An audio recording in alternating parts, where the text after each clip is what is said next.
Pak. Eh, Hari ini kita ada jadwal podcast di mana? di PKPI Cirebon. Kasa tuh.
Assalamualaikum Kang Agus. Waalaikumsalam warahmatullahi wabarakatuh. Sehat, Kang Agus? Sehat, alhamdulillah. Ini kayaknya habis Iya. ini sholat nih. Baru selesai sholat ini. Iya. Gimana Berarti- perjalanan lancar? Alhamdulillah lancar. Alhamdulillah. Aktivitas tapi sekarang tetap ada aktivitas Kang di sela-sela kesibukan dan yang lainnya. Ada teman-teman di lapangan tentunya fokus di lapangan. Heeh. Nah, kita di kantor tentunya bagaimana membereskan hal-hal yang administratif, sekaligus juga soal penguatan tim kita di lapangan. Saja sih nanti kaitan dengan yang dibina oleh PKBI dan kegiatan-kegiatan apa saja nanti? PKBI? Boleh. Silakan ya. Siap, boleh.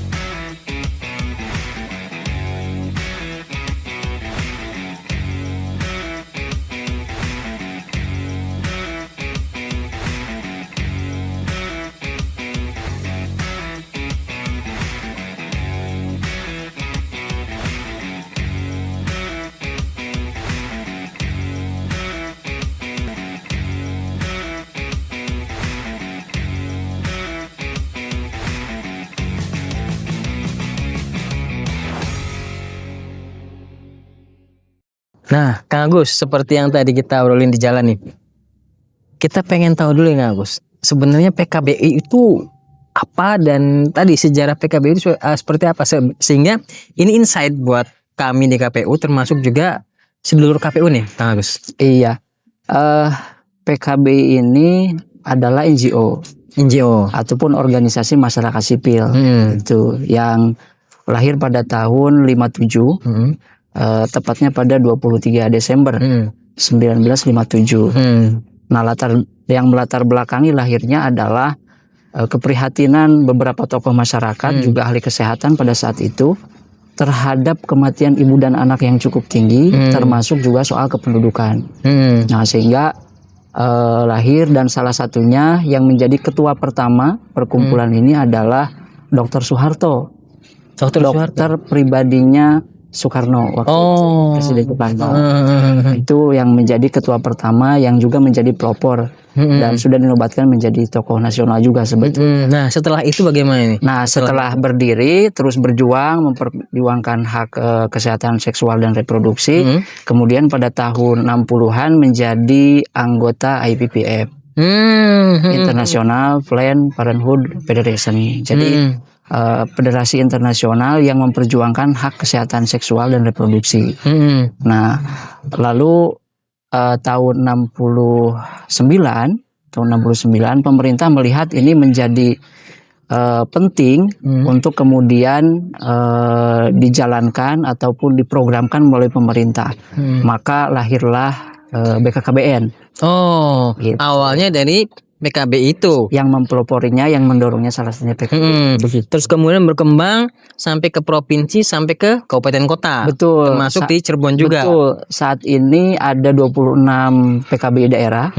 Levelnya di provinsi dan lebih dari 100 PKBI cabang yang aktif, salah satunya di PKB Cirebon. Oh, lumayan banyak juga ya. Nah, Kang, kaitan dengan itu, sebenarnya sasaran utamanya itu apakah seluruh warga ataukah memang ada sudah terprogram nih ini masyarakat apa gitu, seperti apa yang dari PKB? Ya, kami sebetulnya mempunyai visi keluarga bertanggung jawab dan inklusif. Artinya sebetulnya tidak membatasi segmentasi intervensinya siapa dan latar belakang apa.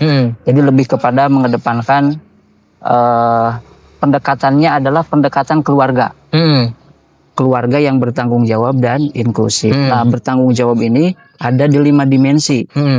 Dimensi kelahiran, dimensi kesehatan, dimensi pendidikan, dimensi kesejahteraan, dan dimensi masa depan. Ini menjadi prinsip dasar PKBI untuk mendorong keluarga yang bertanggung jawab. Lalu inklusif. Nah, inklusif ini tentunya PKBI memandang bahwa tidak boleh ada yang tertinggal, gitu.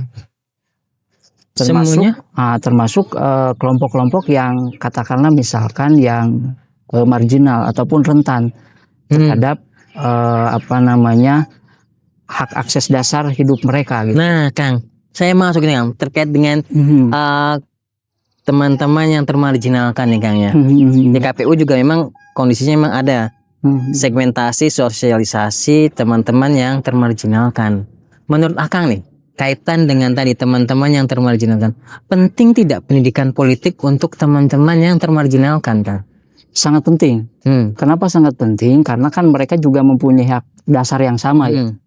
Artinya mempunyai hak yang sama kaitannya dengan hak politik, hak sosial budaya, gitu, hak kesejahteraan, hak kesehatan dan lain sebagainya. Nah, Kang, berarti kan dalam hal ini PKBI itu salah satunya naungannya teman-teman termarginalkan, benar nggak? Betul, betul. Setahu Akang nih, yang tadi yang dinaungin oleh PKBI, teman-teman termarginalkan ini sudah cukup belum mendapatkan sosialisasi dari KPU terkait dengan kepemiluan, Kang?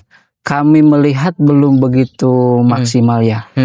Karena kecenderungan kelompok-kelompok rentan tadi, kelompok-kelompok marginal tadi, itu ada beberapa keterbatasan terhadap akses informasi, kemudian terhadap akses penyelenggara barangkali yang bisa masuk ke situ. Dan kecenderungan masyarakat itu memang kan beberapa mendiskriminasi kelompok-kelompok ini, sehingga tentunya kalau kita melihat ini belum begitu maksimal untuk kelompok-kelompok marginal ini. Itu salah satu yang menjadi kendala, benar nggak Kang? Betul. Nah, kaitan dengan hal itu Kang, kalau tadi ada beberapa kendala ya, termasuk pandangan masyarakat dan yang lainnya. Sebenarnya strategi apa Kang kira-kira yang paling tepat untuk kami ya KPU nih melakukan sosialisasi atau memberikan informasi kepada teman-teman yang termarginalkan kan? Iya.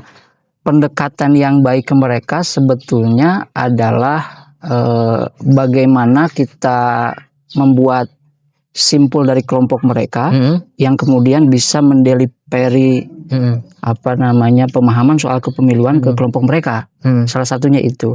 Yang kedua bisa juga dengan edukasi secara kelompok, menghadirkan teman-teman tadi, kelompok marginal tadi untuk diedukasi secara langsung, gitu. Jadi yang melakukan pendekatan itu yang mempunyai latar belakang yang sama itu lebih masuk ke mereka sebetulnya. Berarti dalam kata lain kita harus merangkul mereka dulu nih ya. Betul. Terus kemudian melakukan sosialisasi bersama mereka juga. Betul.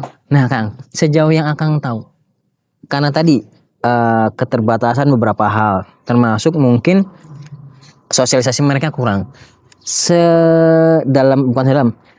Seakang tahu nih, pendidikan politik mereka tuh atau informasi politik mereka menurut Akang tuh sebenarnya mereka punya akses lain nggak selain tadi sosialisasi dari KPU Kang? Kalau yang punya akses ke medsos, barangkali itu sudah dapat ya. Oh berarti walaupun medsos belum, ya? Betul, medsos. Tapi mungkin belum masif ya. Karena kecenderungannya kan ke hal-hal yang tidak informatif ya. Lebih kepada hiburan di medsos itu. Selain itu barangkali juga billboard dan lain sebagainya juga itu sebetulnya yang juga mereka mudah untuk bisa lihat gitu ya. Tentang bagaimana sosialisasi. Berarti pada prinsipnya mereka sebenarnya pendidikan politiknya ada lah ya Kang ya. Ada, tapi betul, mungkin tapi tidak maksimal. Belum karena maksimal. Kaitan dengan sosialisasi itu. Betul. Nah betul. Kang, kami dari KPU nih, insight buat kami. Kira-kira bentuk koordinasi atau bentuk kolaborasi antara PKBI dan KPU untuk menjangkau mereka kaitan dengan sosialisasi pendidikan pemilu itu seperti apa Kang? Kira-kira bentuk kegiatan atau apanya Kang? Ya, kami punya simpul-simpul yang bisa dijadikan mitra kita di lapangan untuk bisa menyasar, membuka akses ke mereka untuk memberikan informasi. Gitu. Jadi bisa pendekatannya melalui simpul-simpul ini, juga bisa langsung sebetulnya bisa kita mengajak mereka untuk berkumpul untuk diberikan edukasi dan pemahaman. Karena mereka beberapa kecenderungannya kasarnya mengkainen bahasa Cirebonnya sih. Kula milih nyoblos beli milih. Urip kula masih mengkonon-mengkonon. Oh, berarti milih nggak milih sama aja ya? Sama aja. Gitu. Dan mana pedulinya terhadap kelompok tadi gitu. Nah, kaitan itu Bang. Kira-kira bentuk sosialisasi atau informasi sosialisasi apa kira-kira yang diperlukan teman-teman ya, sehingga itu nanti kita punya program yang punya program bersama, kita bisa masukkan sosialisasi itu. Menurut Akang, sosialisasi apa sih yang masuk di mereka? Bisa bentuknya mungkin bahasanya diskusi kelompok bisa, FGD, atau bisa dalam bentuk seminar, tetapi yang dihadirkan memang ya tadi ya kelompok-kelompok yang akan kita sasar. Saya kira itu lebih bisa lebih efektif. Berarti bentuk-bentuk kayak tadi ya, sosialisasi FGD seperti itu ya. Betul. Tapi materinya isinya tetap tentang kepemiluan berarti. Tentang kepemiluan. Kang, sejauh yang Kang tahu, khususnya di kota Cirebon sendiri lah, sebenarnya teman-teman yang termarginalkan nih, kendala utama mereka dalam mendapatkan informasi khususnya kepemiluan itu apa Kang? Ya tadi ya, dari sisi pemahaman tadi ya, apa yang mereka rasakan ketika memilih dan tidak memilih itu tidak berpengaruh besar terhadap kehidupan mereka. Jadi pemikirannya itu sendiri sebetulnya yang perlu terus dikuatkan, bahwa ketika dia menyalurkan hak pilih itu mempengaruhi kehidupannya, mempengaruhi ekonominya selama 5 tahun ke depan. Jadi sangat penting. Itu. Jadi pola pikirnya dulu yang perlu dikuatkan. Gitu. Lalu kemudian langkah berikutnya adalah baru mungkin ke bagaimana mekanisme pemilihannya, bagaimana cara dan lain sebagainya. Berarti seperti itu sih. Jadi harus semua ya Kang, berarti semua informasi kaitan dengan kepemiluan, dan sebenarnya tidak hanya dari kami penyelenggara ya mungkin informasinya. Betul. Semuanya ya. Dari semuanya, betul. Sejauh ini teman-teman yang termarginalkan selain PKBI, ada tidak yang menaungin Kang? Mungkin ada ya beberapa NGO yang juga concern untuk bagaimana melakukan edukasi terhadap tadi yang termarginal, karena kan berbagai segmen ya. Gitu, berbagai segmen, ada yang segmennya dengan ragam gender, ataupun yang rentan secara ekonomi, rentan secara kesehatan, sosial. Nah, kita ini lebih ke yang rentan secara kesehatan, rentan secara gender, gitu ya. Nah, itulah yang kami concern sebetulnya. Gitu. Nah, mungkin kalau yang rentan terhadap ekonomi ini ada NGO lain yang kemudian juga konten di situ gitu. Oke, Kang, kita minta closing statement Kang, kaitan dengan tadi mengajak teman-teman yang termarginalkan untuk aktif berpartisipasi dan pemilu, dan mungkin harapan dari Kang sendiri PKBI kaitan dengan program-program yang akan ada di KPU, silakan Kang. Ya, tentunya kami mengajak kelompok masyarakat, tidak terkecuali yang mungkin merasa banyak keterbatasan gitu ya. Keterbatasan secara akses, keterbatasan secara ekonomi, secara kesehatan dan lain sebagainya.